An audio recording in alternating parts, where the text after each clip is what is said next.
Oke, saya ulang lagi ya. Jadi ini kita akan membahas tentang bel datar ya. Jadi bel datar ini nanti ini materi yang akan kita pelajari.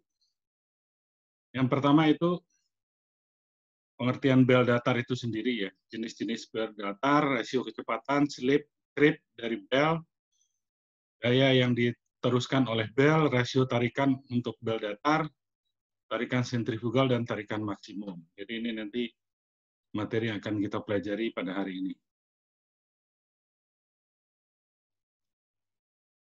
Oke, bel datar. Apa itu bel datar? Bel atau sabuk atau rope tali digunakan untuk mentransmisikan daya dari poros yang satu ke poros yang lain dengan memakai puli yang berputar pada kecepatan yang sama atau kecepatan yang berbeda. Besarnya daya yang ditransmisikan tergantung pada faktor berikut. Jadi ini faktor-faktornya. Oke, kita lihat dulu pengertiannya. Jadi pengertiannya di sini, bel itu digunakan untuk mentransmisikan daya dari poros yang satu ke poros yang lain. Nah, itu jadi pasangan bel itu ada puli namanya ya, yang bulat itu namanya puli. Ya, pasangan bel itu puli. Jadi kalau di motor kita yang matic itu kan dia menggunakan bel ya. Itu yang bagian depan yang tempat berputarnya bel atau tempat melekatnya bel itu dinamakan puli. Jadi puli itu tergantung nanti kita mau kalau kecepatan dari mesin itu sama dengan kecepatan roda misalkan, jadi pulinya itu perbandingannya bisa 1:1. Jadi kalau kita pengen mentransmisikan putaran dari suatu poros motor gitu ya ke berikutnya, ke poros berikutnya, itu artinya perbandingan kalau putaran poros itu katakan 1.400, kita transmisikan 1.400, maka ukuran puli kita itu harus sama. Jadi misalkan di depannya 2 in, di belakangnya harus 2 in juga. Tapi jika putarannya ingin kita pelankan, maka porosnya misalkan 1:2, jadi poros putaran inputnya katakan 1.400, putaran outputnya itu kita jadikan misalkan 700, maka ukuran poros inputnya itu 2 in, ukuran poros outputnya lebih besar nanti, jadi 4 in, jadi ada perbandingan 1:2 di situ.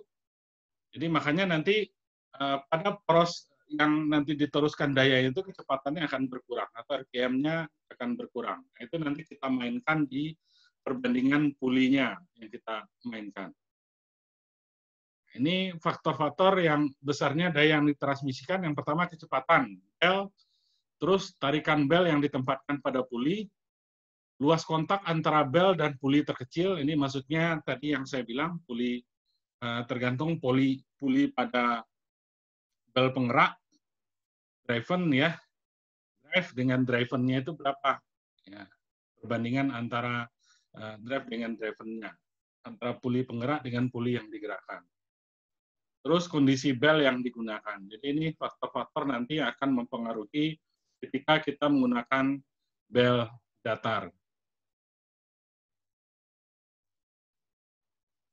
Oke, berikutnya bel datar.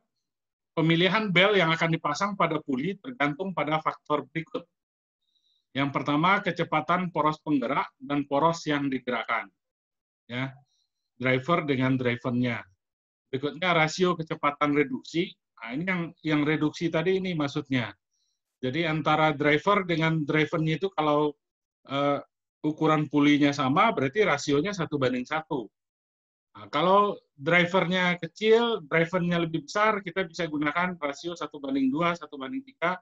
Ya tergantung nanti putaran outputnya kita pengennya berapa gitu. Atau putaran outputnya lebih besar ya drivernya kita bikin lebih besar. Jadi drivernya kita pasang 2 in, drivernya kita pasang 1 in, maka kecepatannya bertambah besar nanti jadinya. Nah itu rasio namanya. Terus daya yang ditransmisikan, berikutnya jarak antara pusat poros, layout poros, kesediaan tempat, kondisi pelayanan. Nah ini pemilihan bel, faktor-faktor yang mempengaruhinya. Berikutnya, jenis bel biasanya diklasifikasikan ke dalam 3 kelompok sebagai berikut. Yang pertama, light drive, penggerak ringan, ada medium drive, penggerak sedang, dan heavy drive, penggerak besar. Ya. Ada 3 jenis bel yang sebelumnya saya sudah inikan. Secara umum ada flat bel, bel datar, berikutnya V-bel, dan ada circular bell atau rope bell. Ada satu lagi, ada istilahnya itu timing bell ya. Ini perbedaannya ya.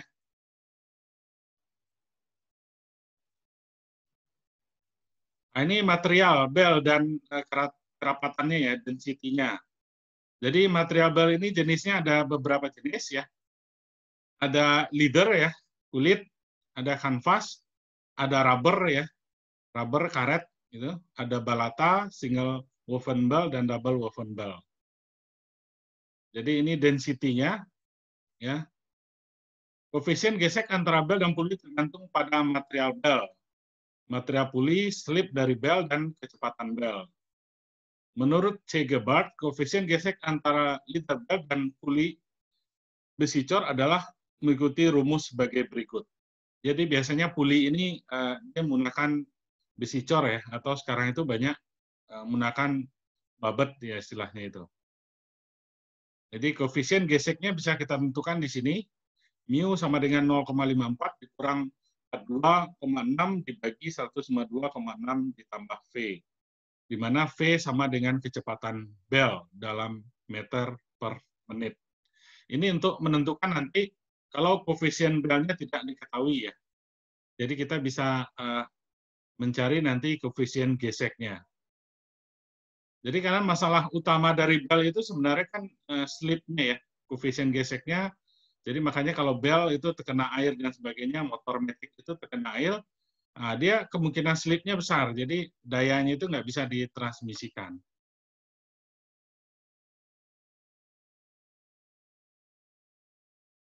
Oke, ini adalah jenis-jenis ya, besar koefisien gesek. Di sini sudah ada jenis-jenisnya.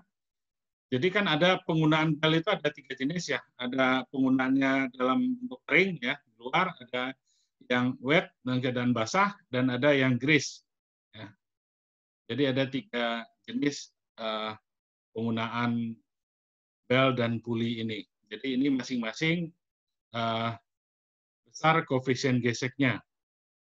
Jadi ini jenis dari yang cast iron steel ini jenis dari pulinya. Jadi ini bel, ini puli. Jadi ini harus pasangan ya ketika kita menentukan kita menggunakan belnya kondisi apa nih. Oke, kita pulinya itu bahan cast iron, ya besi cor umpamanya. Jadi ini kalau penggunaannya kering, kita menggunakan bahannya kulit, maka koefisien geseknya nilainya segini 0,25 ini ya. Kalau keadaan basah 0,25, keadaan grease 0,15.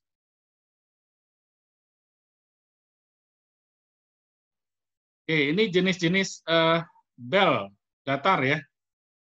Daya yang transmisikan dari satu puli ke puli yang lain oleh beberapa jenis bel sebagai berikut. Jadi ini bentuk-bentuk dari penggunaan dari bel datar. Jadi yang selama ini kalau kalian lihat kan rata-rata penggunaannya lurus seperti ini yang bagian satu ya. Ini namanya open bell drive, penggerak bel terbuka. Ya, ini lurus saja dia. Ini drivernya, penggeraknya, sini drivernya. Lurus seperti ini. Ada juga cross atau twist bell drive, penggerak bel silang. Ini juga ada seperti ini. Ya. Ada quarter turn bell drive, penggerak bel belok sebagian. Jadi ini tergantung posisi antara driver dengan drivernya ya. Jadi kalau drivernya ini posisinya di atas, terus drivernya ini saling tegak lurus dengan drivernya, jadi kita posisi belnya juga bisa dipasang bentuknya seperti ini. Jadi bel itu tidak melulu lurus seperti itu yang kalian lihat ya. Jadi kalau kita ke pabrik-pabrik itu banyak jenis bel ini penggunaannya ya. Jadi tergantung nanti posisi poros yang digerakkannya itu di mana. Jadi kalau di sini inputnya di sini, outputnya yang ini. Jadi kan ini antara input dengan output tidak satu garis ya. Jadi posisinya ini malah saling ini katakan sejajar gitu ya, karena bentuk ininya. Nah, cuma dia tidak segaris. Nah, ini bentuk belnya. Ada juga yang seperti ini, juga tidak segaris. Nah, nanti ada di sini guide, ya, guide puli. Jadi di sini istilahnya itu puli bantunya ya. Jadi puli bantu ini biasanya untuk nyetel orang, nyetel kekencangan ininya itu berapa. Jadi kekencangan dari belnya. Biasanya di sini pakai guide puli, ya. Jadi fungsinya untuk mengatur kekencangan dari belnya, ya. Nah, ini posisi, kalau kita lihat ini posisi drivernya, di sini posisi drivernya, ini poros penggerak, di sini poros yang digerakkan. Oke, berikutnya bell drive with idler pulley, penggerak bel dengan puli penekan. Nah, ini ada puli penekannya. Guide pulley ini namanya istilahnya itu puli pengarah ya. Kalau dalam puli, istilah puli itu untuk mengarahkan sebenarnya, guide pulley. Nah, di sini ada puli penekan, juga ada. Atau seperti ini, kalau kalian lihat ini di mobil ya, biasanya kalau kalian lihat di bagian depan mobil tuh, belnya, bentuknya kan seperti ini ya. Jadi dia sebenarnya satu input, tapi bisa beberapa output. Jadi kalau kita pengen inputnya cuma satu, outputnya ada 3 dia. Jadi putaran dari sini nanti bisa digunakan di 3 output. Nah, ini 1, 2, 3. Ini driven ya, yang digerakkan. Nanti inputnya cuma satu di sini. Nah, ini contoh yang paling gampang, kalian bisa lihat di mobil kita ya, bagian depannya itu. Nah, ini bentuknya seperti ini. Nah, ini idler pulinya, puli penekannya. Ya, puli penekan. Nah, puli penekan ini juga nanti fungsinya juga sebagai pengatur ya, mengatur kekencangan dari bel. Nah, itu untuk jenis bel dan puli berikutnya. Kita lihat, nah ini kalau kompon bel drive, penggerak bel gabungan. Jadi ini bisa 2 juga, seperti yang tadi ya. Cuma ini gabung dia modelnya. Jadi di sini ada driver, terus diteruskan ke sini, driver juga sebagai driver. Ya. Nah, ini sebagai driver dan driven juga. Jadi di sini yang driver ini, drivernya yang belakang sini. Terus driver yang ini sebagai drivernya yang belakang sini. Jadi ada 2 dia. Ya. Itu namakan kompon bel drive. Jadi sini penggerak, di sini outputnya keluar, tapi juga dia sebagai driver buat bagian belakangnya. Ya. Dia juga buat driver buat poros untuk menggerakkan poros yang bagian belakang. Jadi bisa saling. Kalau kita lihat dari atas bentuknya seperti ini. Jadi kalau sini ini bertumpuk ya, kalau dari atas bisa kelihatan ya. Sini. Nah, ini nanti output dia keluar ke sini putarannya, terus yang ini juga sebagai penggerak untuk poros bagian belakangnya ini. Nah, ini kompon bel drive, penggerak bel gabungan. Ini juga ada, ya bentuknya seperti ini. Jadi dia bertingkat juga modelnya. Ya, modelnya bertingkat juga. Jadi ada beberapa gitu. Nah, ini sebenarnya hampir sama ya dengan yang di atas ini bentuknya.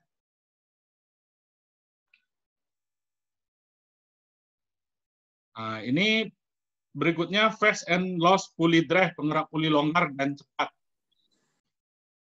Nah, ini kalau kalian lihat biasanya kalau kalian pengen lihat ini di mesin bor ya. Kalau kalian punya mesin bor duduk. Jadi kalau kalian lihat di lab proses produksi ya, kalau dibuka bagian atasnya itu mesin itunya, mesin gurdinya ya, mesin gurdi, mesin bor yang duduk itu, bagian atas itu bentuknya seperti ini nanti. Ya. Jadi bisa dipindah-pindahkan dia. Jadi satu driving pulley-nya, satu puli penggerak, ini bisa untuk beberapa jenis puli.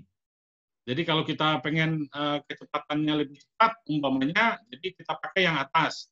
Kalau lebih pelan, misalkan kita pakai yang bawah. Kalau di sini yang bawah lebih cepat, yang atas lebih pelan.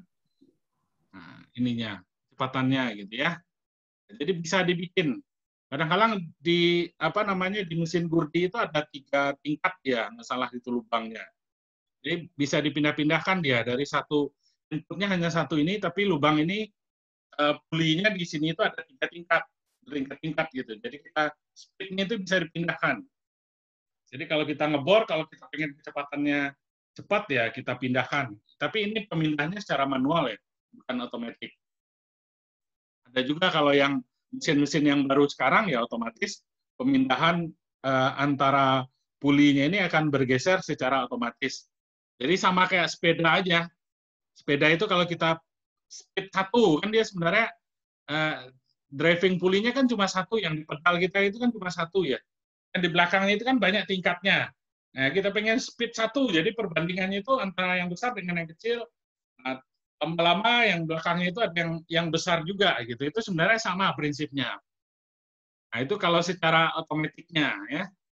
Sama kayak pedal sepeda nih, persis sama prinsip kerjanya ya. Jadi inputnya cuma 1, outputnya bisa beberapa macam gitu ya. Nah, ini namakan fast and loose pulley drive, penggerak puli longgar dan cepat. Nah, ini jenis-jenis bel datar ya. Tadi kita lihat ini jenis-jenisnya. Kalian lihat nanti bahannya udah saya share di ini ya, saya share di Google Classroom ya. Kalian bisa buka. Nih. Berikutnya, kelebihan dari bel datar dapat mentransmisikan daya yang lebih besar. Kekurangannya, kalau bel datar ini lebih mudah untuk slip ya. Makanya kalau kita lihat di moge-moge itu ya, motor besar itu yang Harley dan sebagainya, itu kan dia menggunakan bel juga ya, ada yang menggunakan timing bel, ada yang menggunakan bel datar juga. Cuma mereka tidak bisa untuk melewati air, genangan air, itu susahnya transmisi bel. Salah satu kelemahannya dibandingkan dengan rantai adalah ketika dia melewati genangan air, kemungkinan slipnya itu lebih besar. Ya. Karena koefisien geseknya ketika bel itu kena air, otomatis koefisien geseknya itu akan berkurang. Ya, makanya itu terjadi slip. Slip itu karena koefisien gesek berkurang ya. Jadi kalau kita air tercecer di lantai gitu, kita slip gitu ya. Nah, itu yang namanya slip gitu. Kenapa kita slip? Ya karena air itu menyebabkan koefisien gesek kita itu berkurang. Ketika tidak ada air, koefisien geseknya kan besar, kita nggak akan jatuh gitu. Ketika ada air, oli dan sebagainya, itu koefisien geseknya bisa jadi 0, nggak ada gitu ya. Makanya kita jatuh. Gitu. Itu sebenarnya yang untuk menjelaskan slip dan tidak slipnya itu seperti itu sebenarnya. Ya. Jadi slip, kenapa dia slip? Ya ketika koefisien geseknya itu hilang, berkurang. Nah, salah satu penyebab slip kalau kita menggunakan bel itu adalah kalau misalkan di kendaraan ya kena banjir atau masukkan oli gitu ya, olinya tergenang gitu ya. Kalau olinya sedikit, kadang-kadang itu perlu untuk pelumasan dari bel itu sendiri. Ya, tapi kalau olinya mengenangi, ya itu bisa menyebabkan slip. Oke, ini kelebihan dan kekurangan dari bel datar. Ya. Nah, ini rasio kecepatan slip creep dari bel. Ini slip creep. Creep itu mulur ya. Ini yang nggak bisa dipisahkan dari kita menggunakan bel. Bel itu kan lama-lama dia terjadi creep, perpanjangan ya. Iya Pak, karet. Ya, ada yang getas, ada yang creep dia. Jadi kalau creep itu biasanya kalau dia tegangannya terlalu kencang, makanya puli itu kan di setel orang jangan terlalu kencang dan jangan terlalu longgar. Jadi setelannya itu harus pas dia. Terus creep itu bisa juga diakibatkan oleh temperatur yang terlalu tinggi. Ya. Jadi dia memuai, bertambah panjang dan sebagainya. Oke, ini rasio kecepatan penggerak dan yang digerakkan dinamakan rasio kecepatan. Ini dapat dinyatakan secara matematika sebagai berikut. Jadi misalnya D1 diameter puli penggerak, D2 diameter puli yang digerakkan, N1 putaran puli penggerak dalam RPM, N2 putaran puli yang digerakkan dalam RPM. Jadi panjang bel yang melalui puli penggerak dalam 1 menit Pi D1 kali N1. Panjang bel yang melalui puli yang digerakkan dalam 1 menit, Pi kali D2 N2. Karena panjang bel yang melalui puli penggerak dalam 1 menit sama dengan panjang bel yang melalui puli yang digerakkan dalam 1 menit, oleh karena itu perbandingannya biasanya Pi D1 N1 sama dengan Pi D2 N2. Maka rasio kecepatannya N2 dibagi N1 sama dengan D1 dibagi D2. Nah, ini untuk mencari rasio kecepatan. Nah, ini untuk mencari slip. Ya, S1 dalam persennya, jadi S1% slip antara puli penggerak dengan bel, S2% slip antara puli yang digerakkan. Jadi gerak dari bel dan puli mengasumsikan sebuah pegangan dengan gesekan kuat antara bel dan puli. Tetapi kadang gesekan menjadi tidak kuat. Ini mengakibatkan beberapa gerak ke depan dari puli penggerak tanpa membawa bel. Hasil dari slip adalah penurunan rasio kecepatan sistem. Jadi akibat slip ini terjadi penurunan rasio kecepatan. Jadi ini rumus umumnya, ya. P ini kecepatan putarnya Pi D1N1 per 60 dikurang Pi D1N1 per 60 dikali S1 per 100. Maka ini didapat, nanti kita lihat di contoh soal saja ininya ya. Jadi ini hasilnya. Ya, jika ketebalan bel T diperhitungkan, maka N2 bagi N1 D1 per D2 ditambah T sama dengan dalam kurung 1 kurang S per 100. Di mana S ini adalah S1 tambah S2, yaitu total slip. Jadi dalam merancang bel, faktor slipnya juga harus kita perhitungkan. Ya.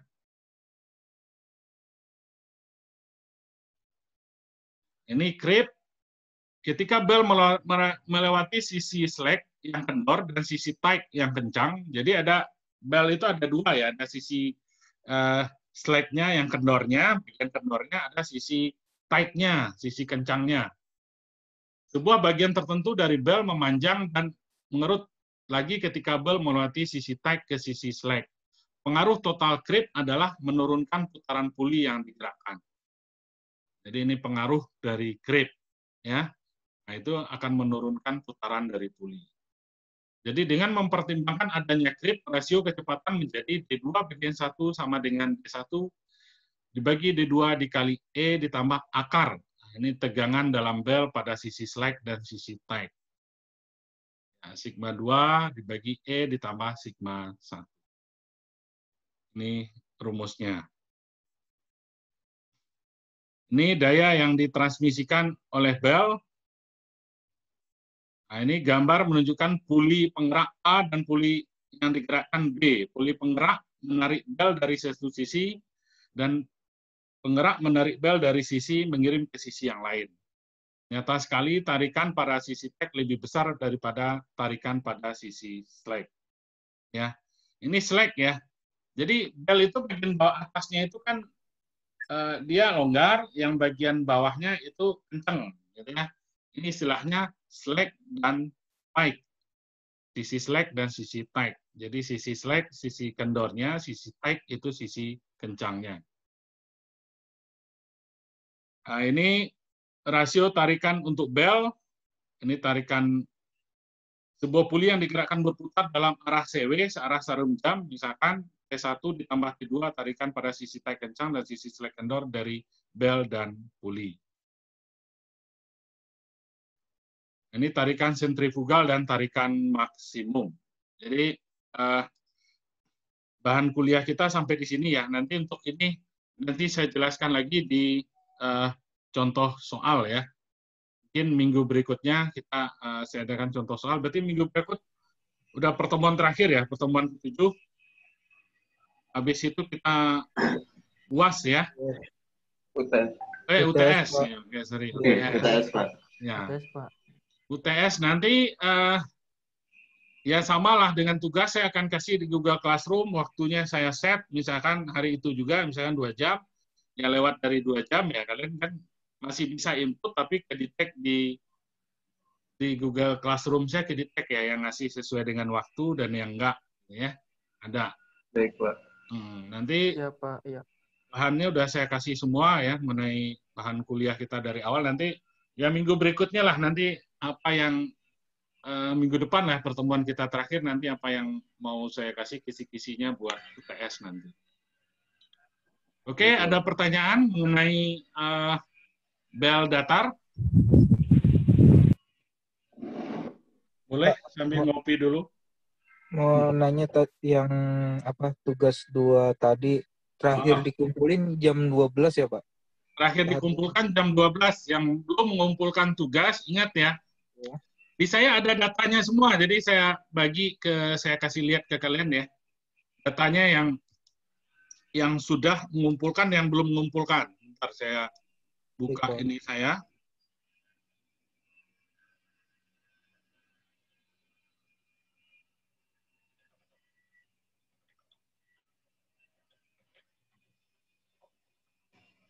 Bentar ya, saya buka ininya dulu ya.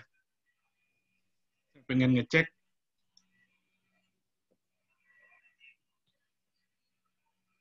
Google Classroom.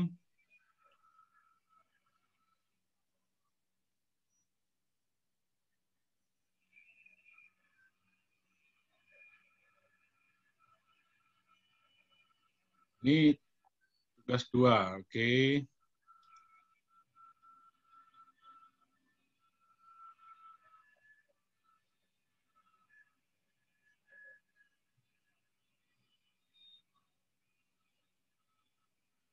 Oke, ntar dulu saya stop dulu ininya.